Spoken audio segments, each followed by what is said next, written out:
Hello et bienvenue dans une nouvelle vidéo. Aujourd'hui, on se retrouve pour notre Will I Buy It hebdomadaire. Je vous ai lâchement abandonné la semaine passée parce que je revenais de New York, donc j'avais pas le temps de filmer le Will I Buy It pour le lundi. Donc là, on reprend notre rythme habituel. Il y a du coup plus de choses que d'habitude, donc je vais sans doute pas mentionner absolument toutes les nouveautés qu'on a vues ces 2 dernières semaines et je vais essayer de passer un petit peu vite fait sur chaque produit, sinon on en a pour des heures. Et donc, on commence comme à chaque fois avec la page Insta de Trendmood. Et la première chose que je vois, ce sont des nouvelles teintes du Dior Addict Lip Maximizer, donc chez Dior. Ça coûte 40$. Purée, ils sont vraiment chers ces glosses. Donc, on a la teinte Icy Blue, Shimmer Candy et Shimmer Rose Gold. Vous le voyez peut-être sur les images, mais la différence concrètement, une fois portée sur les lèvres, entre chaque gloss est pas énorme. Donc je sais pas dans quelle mesure c'est utile, vu qu'ils avaient déjà plein d'autres teintes avant, d'en ressortir d'autres qui en plus, oui, ils sont quand même presque identiques. Mais bon, c'est un produit qui marche et qui fait vendre, donc c'est logique. Ensuite, chez CoverGirl, on a un nouveau produit, c'est le Outlast Lip Stain. Il y a 14 teintes, ça coûte 8,95$. Donc ça se présente sous forme de marqueur, en fait. Et c'est une stain, donc ouais, une teinte pour les lèvres qui apparemment est quand même assez intense en pigment et tient. Alors, le fait que ce soit comme ça sous la forme de marqueur, vous pouvez du coup aussi l'utiliser pour en liner finalement. Soit c'est révolutionnaire, soit c'est pourri parce que du coup ça vous met 3 ans à remplir vos lèvres et je doute de l'opacité, enfin pas de l'opacité mais de l'homogénéité du produit si ça se distribue par un petit marqueur comme ça. Je suis curieuse parce que vraiment le fait que ce soit un produit si particulier, je vous dis, soit c'est waouh, hyper bien, soit vraiment, ok, l'idée est bonne, mais concrètement, le résultat ne l'est pas. Ensuite, chez Too Faced, on a le Kissing Jelly Ultra Nourishing Non-Sticky Lip Oil Gloss Hybrid. C'est très long. C'est un hybride entre un gloss et une huile à lèvres. Autrement dit, un produit qui est très tendance et que toutes les marques font en ce moment. Ici, ça coûte 22$ et on a 6 teintes, à savoir que c'est pas des produits très pigmentés, hein, donc ça teinte légèrement, ça colore très légèrement, mais c'est vraiment juste une petite touche de couleur. C'est pas aussi coloré que ça ne l'est dans le packaging. Donc là, oui, effectivement, il parle d'un hybride entre un gloss et une huile, une texture un petit peu gelée. J'ai quand même l'impression qu'il y a des petites paillettes là, on dirait qu'il y a des petites paillettes. Alors bon, en soi, c'est intéressant parce que c'est dans la vague de ce qui se fait en ce moment. Après, Too Faced, ouais, moi ça me parle pas plus que ça. Et encore une fois, je trouve que là, le packaging, le mix du packaging et des couleurs qu'ils ont choisi, je sais pas, ça fait un peu make-up pour enfants. Je sais pas, je suis pas emballée. Je suis curieuse de tester la texture parce que je vous dis, c'est un produit qui a le vent en poupe et que toutes les marques font en ce moment. Mais ouais, sans plus quoi. Chez Rabanne, on a le Love Balm Hydrating Lip Balm. Donc là, c'est un baume à lèvres un petit peu teinté, coloré. C'est un autre genre de produit qu'on voit beaucoup en ce moment. Là, ça coûte 28$. Alors, je suis surprise par le prix parce que c'est une marque luxe. Et franchement, je m'attendais à ce que ce soit plutôt 32-35 que moins de 30. Pour autant, ça m'intéresse pas. Donc là, vous avez 6 teintes, mais de nouveau, hein, c'est assez léger en termes de pigmentation. Le but n'est pas d'avoir un truc hyper opaque, hyper intense. Mais bon, là quand même, la différence se marque un peu en fonction des teintes. Et ma foi, ça a l'air joli comme résultat. C'est vraiment un baume. Ça a l'air de bien hydrater les lèvres, de pas être trop brillant. Oui, ça a l'air joli, mais je suis pas intéressée par la marque. On va rester dans le thème des produits lèvres tendance du moment puisque on a un nouveau produit chez Milani, c'est le Color Fetish Hydrating Lip Stain. Ça coûte 13,99$. Vous avez 6 teintes si je vois bien. Donc là, on est de nouveau sur une encre à lèvres. C'est assez pigmenté, mais ce que vous pouvez faire, c'est utiliser un mouchoir en papier, retirer le plus gros du produit et ça laisse effectivement une encre, une teinte. Ce qui est intéressant, c'est que là, j'essaierai de vous mettre la photo. Là, il montre justement le résultat dès l'application et une fois qu'on l'a un petit peu effacé pour ne plus avoir le produit, mais ne garder vraiment plus que la couleur. Donc ça, c'est intéressant parce que vous voyez vraiment à quoi ça ressemble sur la durée. C'est pas pas le genre de produit que moi j'apprécie. Je trouve que c'est le genre de produit qui est difficile finalement à formuler parce qu'on a parfois des choses qui sont un petit peu, qui font des tâches, qui sont pas homogènes encore une fois. Donc je serais curieuse hein, d'en voir des revues et de voir ce que ça dit. Mais de nouveau, à mon avis, ça passe ou ça casse. Chez Makeup Revolution, on a un nouvel highlighter, c'est le Beam Bright Highlighter. On a 5 teintes, ça coûte 10 $. J'ai l'impression que leur prix commence à être un petit peu plus haut qu'avant. Alors, c'est un effet wet skin, donc peau un petit peu mouillée. Ils ont l'air très jolis. Ils ont l'air très jolis, je dois avouer. Le packaging est aussi assez agréable. De base, Makeup Revolution, je suis pas fan. Même si je vais avouer que parfois, ils m'ont surpris et que, ouais, là, ouais, ça me dit bien. Pas dit que je cours forcément là me l'acheter, mais ça a l'air joli, ça a l'air très très joli, très intense et en même temps très glowy naturel. Vous voyez, j'ai l'impression qu'on peut vraiment l'utiliser de façon différente. Ouais, là, étonnamment, ça m'intéresse. Chez Too Faced, on y retourne. On a un nouveau mascara, c'est le Naturally Better Than Sex Mascara. C'est donc toujours dans la gamme Better Than Sex. Il coûte 30 $. 30 $? C'est cher, non? C'était aussi cher avant? Je sais plus. Donc c'est un mascara, voilà, dans la même gamme, mais du coup un petit peu plus naturel, si je comprends bien.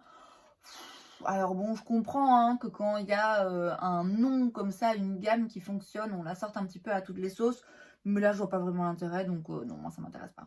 Chez Milani, encore une fois, on a cette fois-ci un bronzer crème, c'est le Cheek Kiss Cream Bronzer. Ils ont un blush crémeux que j'aime beaucoup, que je trouve vraiment, vraiment, vraiment très bien, surtout pour le prix. Ici, ça coûte 12,99 $. On a 4 teintes. Alors, les 4 teintes sont vraiment bien distinctes. Les 2 premières, peut-être un petit peu moins. J'ai l'impression qu'on a une un petit peu plus froide et l'autre, enfin un petit peu plus neutre et l'autre un petit peu plus chaude, jaune comme ça. C'est encore une fois hein, dans la tendance, les produits crème, les bronzers. C'est logique qu'ils sortent ce produit puisque je vous dis, leur blush dans la même gamme a très bien fonctionné et est très bien réputé. Pas impossible que je le teste. Je vous avoue que les bronzers crème, j'en ai et j'en ai trouvé qui sont très très bien. Donc j'ai pas besoin d'en avoir plus. Mais il se peut que ma curiosité prenne le dessus. Chez Benefit, on a un nouveau produit, c'est le Whooplash Eyelash Serum. C'est donc un sérum pour les cils qui les rend en meilleure santé et plus volumineux dans les 6 semaines. J'utilise jamais ce genre de produit. Je voudrais être quelqu'un qui a envie de dépenser de l'argent là-dedans et qui l'utilise vraiment religieusement, quotidiennement et qui voit un résultat.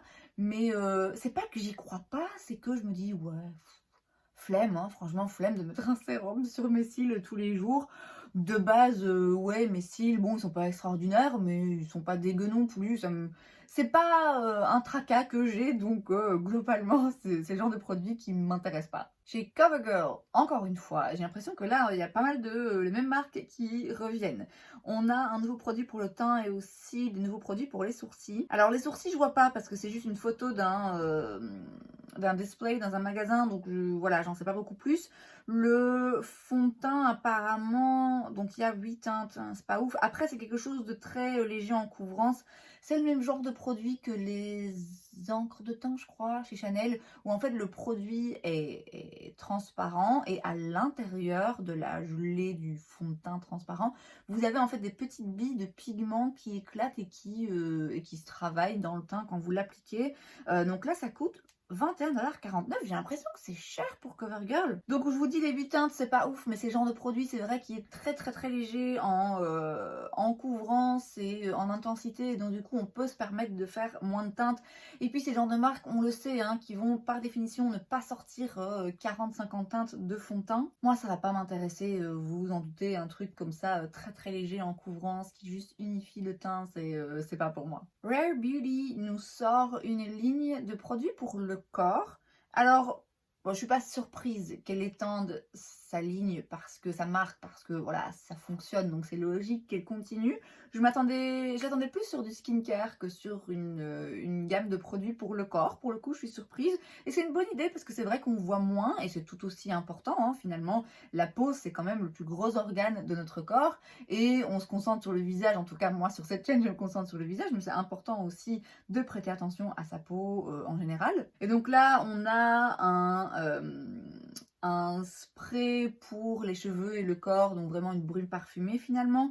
On a aussi un lait hydratant pour le corps, une crème hydratante pour les mains et un petit pen d'aromathérapie, donc pourquoi pas. C'est intéressant, je trouve que ça change. C'est rien qui moi personnellement m'intéresse parce que j'ai des produits pour le corps et que j'ai pas forcément besoin ni envie d'en acheter d'autres et de dépenser beaucoup plus d'argent. Mais je trouve ça intéressant et je suis sûre qu'on va en entendre beaucoup parler. Chez Essence, on a un nouveau produit, c'est une nouvelle huile à lèvres, c'est la Juicy Bomb Lip Oil. Donc ils avaient déjà leur Juicy Bomb, vous savez, leur gloss dans des petits tubes comme ça qui nous font penser un petit peu à notre adolescence. Et donc là, c'est dans la même gamme, mais version huile à lèvres. Il y a des teintes différentes, mais vous savez, hein, avec ce genre de produit, les teintes ne changent pas grand-chose. Il y a surtout des goûts différents, puisque vous avez noix de coco, fraise, mandarine, menthe et cerise. Je suis passée dans un Kruidvat hier et j'ai cherché, du coup, j'ai regardé s'ils y étaient, mais ils n'étaient pas encore. Je suis curieuse et je vais forcément en tester parce que ouais, je suis quand même vraiment curieuse de voir ce que ça donne. Et comme toujours chez Essence, ça va coûter une poignée d'euros. Chez MAC, on a un nouveau mascara blanc. C'est le Snow Stack. Donc c'est dans leur mascara Stack, oui, MAC Stack, je pense, qui avait eu, il me semble, des bonnes revues. J'avais failli me le prendre. Et donc là, ben, c'est le même, mais en version blanc. C'est intéressant. C'est pas forcément le genre de produit que j'utiliserais tous les jours, mais ça peut permettre de faire des looks un peu sympas. On peut aussi utiliser juste sur les cils du bas si on veut agrandir le regard. Donc c'est pas le genre de produit qui va forcément plaire à tout le monde, hein, qui va être utile à tout le monde, mais ça change, c'est intéressant, c'est original. Moi je l'achèterai pas, mais ouais, je trouve ça sympa. Ensuite chez Physicians Formula, on a leur collection pour 2024, on a plein de nouveaux produits. On a des produits bronzer contouring avec l'embout mousse, donc ce qui est un dupe, enfin une imitation de Charlotte Tilbury. On a des blushs liquides, on a bébé crème, on a des correcteurs, on a des produits pour les lèvres, on a plein de choses. On a vraiment beaucoup de choses. Il y a bien un ou deux produits là pour lesquels je suis curieuse. Ça se vend chez Di en Belgique, mais pas dans tous les Di. Donc il faut encore que j'en trouve un où ils vendent Physicians Formula. C'est une marque que j'aime bien, mais c'est vrai qu'elle est un peu moins facile d'accès et c'est pas la moins chère au drugstore non plus. Donc ouais, pas impossible que je teste l'un ou l'autre de ces produits, mais voilà, là il y a vraiment beaucoup de choses. Donc à voir au fur et à mesure si je tombe sur un nouveau produit en magasin, ce que j'aurais envie de faire. Chez Lancôme, on a une addition dans la gamme Idol, c'est le Idol Tint Ultra Precise Liquid Eye Blusher. C'est donc un fard à paupières. Ah non, c'est un produit multi-usage, parce que ça peut s'utiliser, c'est un produit liquide, hein. Donc soit un fard à paupières liquide, soit un produit pour les joues ou highlighter, puisque ça m'a l'air quand même lumineux. Ça va du doré au rose un peu corail. Je suis un peu sceptique, hein. Je suis un peu sceptique parce que je me dis, soit c'est un peu trop lumineux pour être, en ce qui me concerne en tout cas, utilisé sur les joues, soit du coup c'est pas assez lumineux que pour que ça vaille vraiment le coup l'utiliser sur les yeux, vous voyez. De toute façon la marque m'intéresse pas particulièrement. Je vois pas le prix, mais c'est sûrement cher, donc non, ça m'intéressera pas. Chez Stila, on a un nouveau produit, c'est le Blush and Bronze Hydro Blur Cheek Duo. C'est donc un duo de sticks. D'un côté, vous avez un bronzer, de l'autre, un blush. Ça coûte 32 $, donc ça peut être intéressant parce que vous avez un 2 en 1 pour un prix réduit. Et du coup, c'est facile à emporter, c'est facile à utiliser parce que c'est un stick. Maintenant, les sticks, pas toujours top en termes de formulation. Et puis là, ce que je trouve dommage, c'est que peut-être que vous avez une peau claire et donc vous avez besoin d'un stick de contour bronzer plus clair, mais qu'en fait vous vouliez une teinte un petit peu plus foncée ou plus intense ou plus colorée dans les blushs. Donc c'est vrai que ça c'est toujours un petit peu dommage, hein, dans ce genre de produit duo, c'est que bah, parfois il n'y a qu'une teinte sur les deux qui vous intéresse. Donc voilà, moi ça m'intéresse pas ce genre de produit, je vous dis les sticks, je trouve ça compliqué. En plus en duo comme ça, non, c'est pas le genre de produit que j'apprécie particulièrement. Ensuite chez Elf, on a un nouveau produit, c'est le Camel Liquid Blush, c'est donc un blush liquide. On a apparemment 7-8 teintes, là il y a juste la photo de 4 teintes, mais il y en aurait 7-8. Ça coûte 7 $ chaque, donc c'est vraiment pas cher. Un blush liquide, donc voilà, tendance, encore une fois, les produits qu'on voit beaucoup en ce moment. Bon, je suis forcément un peu curieuse parce que j'aime bien les blushs, surtout ce genre de formulation, et que bah, Elf, c'est pas cher. Mais c'est rien non plus du coup de révolutionnaire. C'est vrai que c'est quelque chose qu'on voit beaucoup en ce moment. Je serais curieuse de voir un petit peu ce que les revues en disent. Je vous avoue que les blushs, j'en ai tellement utilisé, tellement testé cette année que ouais, là, je commence un petit peu à être un peu blasée. Un produit qui ne me blase jamais, même si j'en ai et que je les utilise pas assez, c'est les paillettes. On a chez Pat McGrath un nouveau produit, c'est le Chromalax Artistry Pigment. C'est donc des petits pigments très pailletés, très lumineux dans des pots. Ça coûte 35 $, donc c'est vraiment très cher. Après, c'est vraiment très beau. Mon plus gros problème dans ce genre de produit, c'est que je peux pas me limiter. Là, il y a 3 teintes que je voudrais avoir, mais ça va me coûter 100 balles en sachant que j'ai déjà ce genre de produit et que je trouve qu'il y a vraiment, vraiment moyen de trouver aussi bien, voire mieux, pour moins cher. Donc j'aime beaucoup Pat McGrath, elle fait des très beaux produits, notamment dans ses formulations de produits pailletés, lumineux. C'est vraiment, vraiment des choses très particulières et très belles et très quali.